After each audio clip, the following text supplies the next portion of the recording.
आज आम पढ़ा खरीफ फसल आउ रबी फसल संपर्क में। तो प्रथम देखा खरीफ फसल। वर्षा दिने अर्थात जून मासरू सेप्टेम्बर मास पर्यंत चाष करा जाउथिबा फसल को खरीफ फसल कुहाଯାए।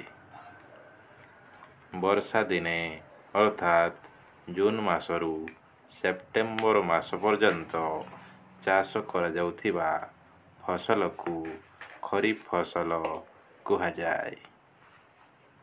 यार उदाहरण कौन कौन देखिबा?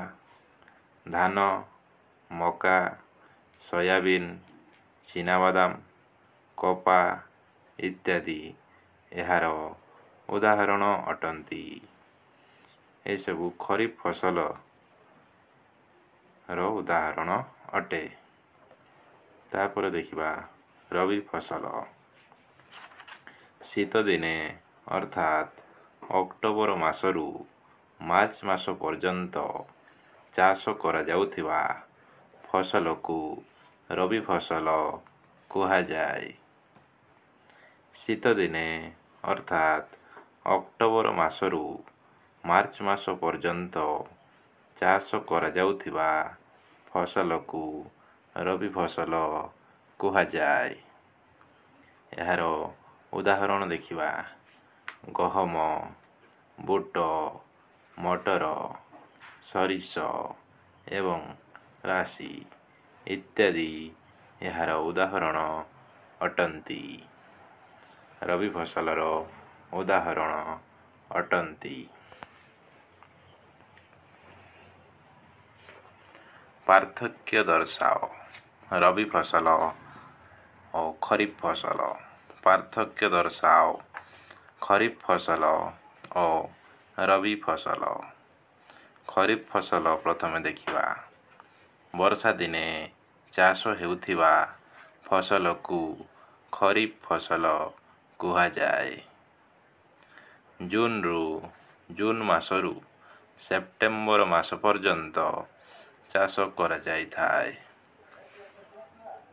कौन कौन चाष करा जाए ना? धान, मका, कपा इत्यादि यार उदाहरण।